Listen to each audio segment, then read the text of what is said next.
Bonjour à tous, donc dans cette petite vidéo, nous allons voir ensemble comment configurer vos comptes comptables dans la comptabilité dans Odoo.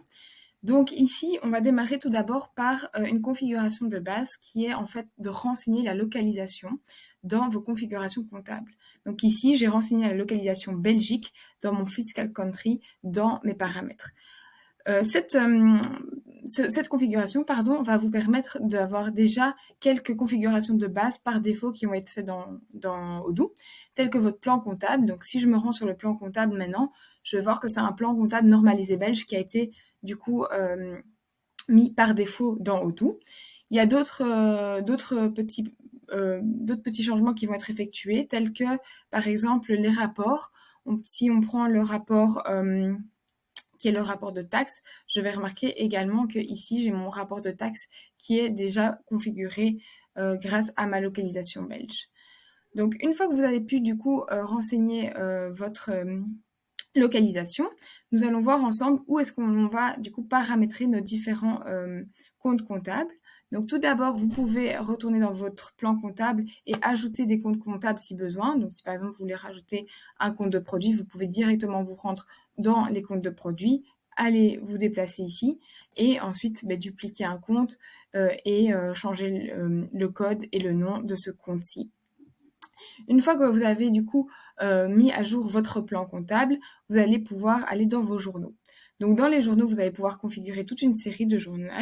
Et là, vous allez voir que vous avez un compte par défaut qui peut être paramétré. Donc par exemple, ici, j'ai mes factures clients et par défaut, j'ai été paramétré un compte 7000 ventes en Belgique marchandises. Donc de par ce compte par défaut, quand je vais du coup créer une facture dans ce journal de facture client, automatiquement, Odoo va me rajouter le compte comptable 7000 ventes en Belgique. Ensuite, je vais pouvoir rajouter un article et s'il y a un autre compte qui est configuré sur cet article, c'est celui-là qui va prendre le pas. Donc, qu'est-ce que je veux dire par un autre compte qui va être configuré sur un article?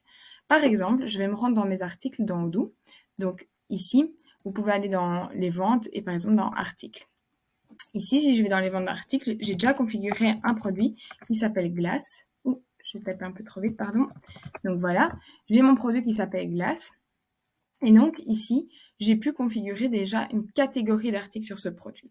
Donc les catégories d'articles, aussi bien que les journaux, peuvent influencer du coup le compte comptable. Donc sur la catégorie d'articles, je peux décider de mettre un compte de revenus différent que le compte de revenus qui a été mis sur mon journal.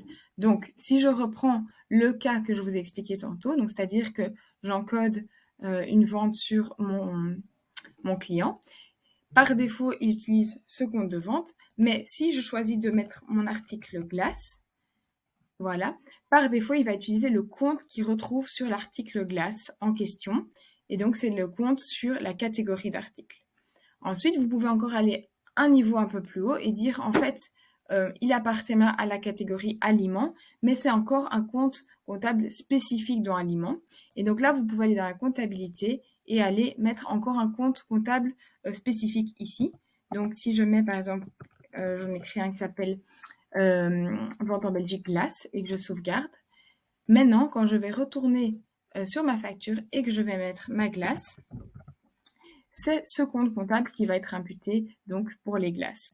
Donc, en résumé, on a tout d'abord le journal, mais ensuite on peut être un peu plus spécifique dans l'article en configurant sur la catégorie d'article un compte de revenus, et on peut être encore un peu plus spécifique en allant directement sur l'article dans le compte de revenus pour du coup paramétrer notre compte en question. Donc vous pouvez le faire sur les comptes de revenus et vous pouvez également le faire sur le compte de dépenses juste ici ou alors dans ma catégorie d'articles juste ici. Donc voilà, j'espère que cette petite vidéo vous aura été utile. Bonne journée!